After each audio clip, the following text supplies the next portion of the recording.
With me now is expert Dr. Emily Landau. Emily, important question here, right? Is it just the pace of the production that is increasing, or is it also the level within the production of enriched uranium as well? And is that distinction really a key question here?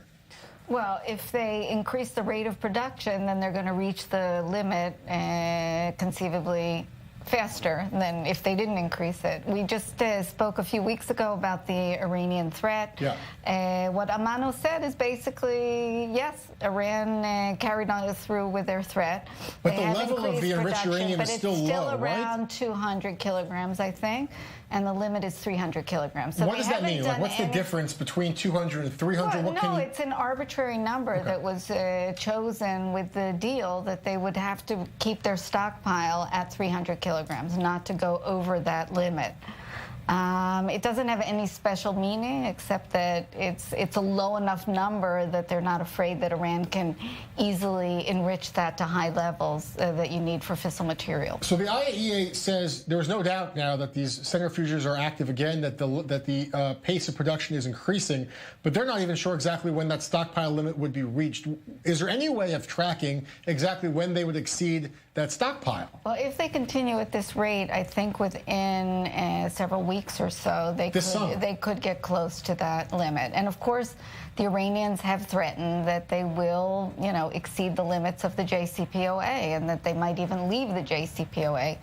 All of these threats, of course, are directed to the Europeans in order to get them scared enough about Iran's nuclear activities and the pace that they will pressure the United States to lift sanctions. So far, that's not working. The Europeans have said if you, do things that you're not allowed to do according to the JCPOA, there will be consequences. We will put sanctions on you. But if in a few weeks, later this summer, perhaps they exceed that stockpile, what does that mean for their capability? Is that enough really only to produce civilian energy, or could that exceeding the stockpile be used for an atomic weapon in the next few months? Well, their stockpile of low-enriched uranium could always be used as the basis for fissile material for a bomb if they enrich to the high levels that they need.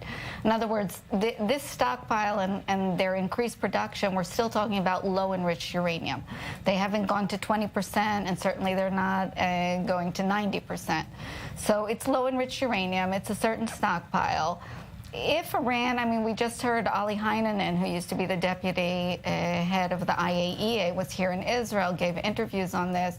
In his opinion, if Iran decides to, break all the rules, within 6 to 8 months, they can have fissile material enough for a bomb. All right. Dr. Landau, thank you so much for the updates on what these numbers mean and the timetable here. Thank you so much.